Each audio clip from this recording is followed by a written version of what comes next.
త్రిమూర్తుల అవతారమైన దత్తాత్రేయ స్వామి దర్శనం చేసుకోవడం అనేది పూర్వజన్మ సుకృతం అని చెప్పవచ్చు.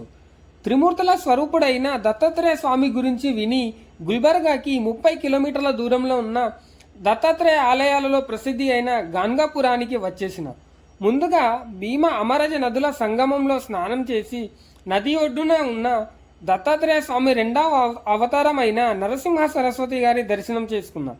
ఇక్కడ సాయంకాల హారతి చాలా అద్భుతంగా ఉంటుంది, చూస్తే మనసు పులకరిస్తుంది. ఈ ఆలయానికి కుడివైపున ఉన్న అవదుంబర వృక్షం ఉంది.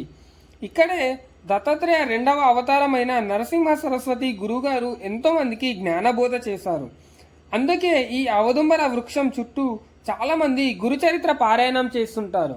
ఈ గురుచరిత్ర 54 అధ్యాయాలతో కూడుకున్న ఒక అద్భుతమైన పుస్తకం. ప్రతి అధ్యాయంలోనూ నరసింహ సరస్వతి గురుగారి లీలలు, ఆయన చేసిన అద్భుతాలు మనకు చాలా క్లుప్తంగా ఉంటాయి. నేను వచ్చిన ప్రతిసారి గురుచరిత్ర పారాయణం చేసేవాడిని. ఈ ఔదుంబర వృక్షం నుంచి ప్రధాన ఆలయానికి వెళ్లేదారిలో మనకు భస్మ డంగార్ అనే చారిత్రాత్మక స్థలం ఉంది. ఇక్కడ మహావిష్ణువు అవతారాలలో ఒకరు అయిన పరశురామ ప్రభువు ధర్మ సంస్థాపన కోసం యాగం చేశారు అని ప్రతీది. అందుకని ఈ ప్రదేశాన్ని పవిత్ర స్థలంగా భావిస్తారు. భక్తులు ఇక్కడి నుంచి తీసిన మట్టిని ఇంటికి తీసుకువెళ్తూ ఉంటారు. అదేవిధంగా తమ ఒంటి నిండా పూసుకొని ఆధ్యాత్మికతను పొందుతారు. ఇక్కడ పరశురామ ప్రభు ఆలయం కూడా ఉంది.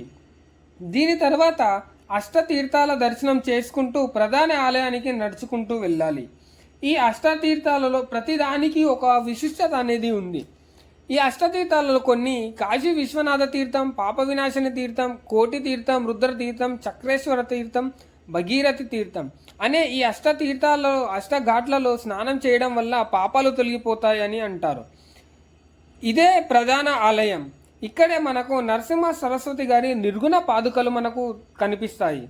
దత్తాత్రేయ స్వామి మొదటి అవతారం ఆంధ్రప్రదేశ్లోని పిఠాపురంలో వెలిసిన దిగంబరుడు అయితే, రెండవ అవతారం ఈ గాన్గాపురంలో ఉన్న నరసింహస్వామి సరస్వతి గురువుగారు.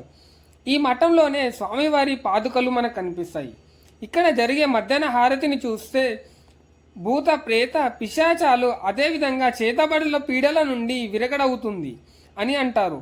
మధ్యాహ్నం హారతి తర్వాత ప్రధాన ఆలయానికి 500 మీటర్ల దూరంలో ఉన్న శనీశ్వర కల్లేశ్వర ఆలయానికి వెళ్ళొచ్చు.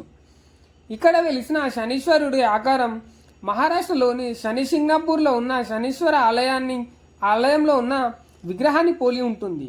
మేము కూడా శనీశ్వరుడికి ప్రియమైన తెల్ల జిల్లేడు, ఆవాల నూనె, నవధాన్యాలు, కొబ్బరికాయతో పూజించి ప్రక్కనే ఉన్న కల్లేశ్వరుని దర్శనానికి వెళ్ళినాము.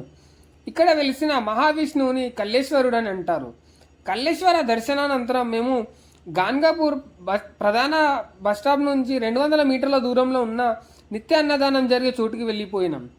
ఇక్కడే ప్రతిరోజు మధ్యాహ్న హారతి తర్వాత నిత్యాన్నదానం అనేది జరుగుతుంది. ఇక్కడ మనము ఉండడానికి భక్త నివాసులు, మఠాలు కూడా